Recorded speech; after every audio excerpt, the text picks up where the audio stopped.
বন্ধুরা, শুভ বিবাহ ধারাবাহিকের আজকের এপিসোডে দেখানো হয়েছে ঠাম্মি তেজকে আরতি করতে বলেন, কিন্তু তেজের বারবার সুধার কথাই মনে পড়তে থাকে। সুধা না থাকলে তো আজকের এই পুজোটাই হতো না। তেজের বিপদে যেভাবে সুধা ঢাল হয়ে দাঁড়িয়েছে, তাতে করে সুধাকে ছাড়া যদি পুজো করা হয় তাহলে সুধার প্রতি অন্যায় করা হবে।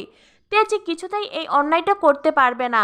তখনই তেজের সামনে পুজোর থালা হাতে কেউ দাঁড়ায়। তেজ তখন বলে, সুধা।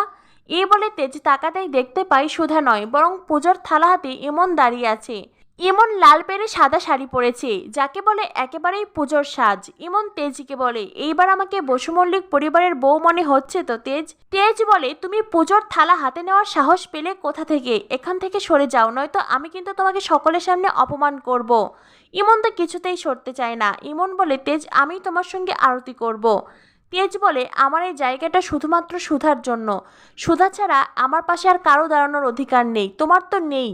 ইমন বলে, সে সুধা কোথায় তেজ? সুধার তো এই পুজোতেই আসা বারণ। তখনই দেখা যায় গণপতি বাপ্পা মরিয়া বলতে বলতে একদল মারাঠি সেখানে উপস্থিত হয়। সকলেই তো অবাক, এমনকি তেজও অবাক। মারাঠি দলের একজন এসে তেজের পাশে দাঁড়ায়। তেজ বলে, কে আপনি? তখনই সুধা মাথার ঘোমটা তুলে বলে, আমি রাধা। এই বলে তেজের দিকে তাকায়। তেজ তো খুশিতে একেবারে ডগমগ হয়ে যায়। এরপরে দেখা যায় তেজ সুধা একসাথেই আরতি করে, আর উপস্থিত সকলের মনে নানা প্রশ্ন জাগলেও কেউ কিছুই বলে না। কিন্তু ইমন তার মাকে বারবার বলতে থাকে, মা, ওই মেয়েটাকে এইভাবে আসলো, আর দেখো তেজ ওর সঙ্গে পুজো করছে। ইমনের মা বলে, লিটল বেবি, আমিও তো সেটা বুঝতে পারছি না। ইমন বলে, মম, তুমি কি একটা কথা ভেবে দেখেছো?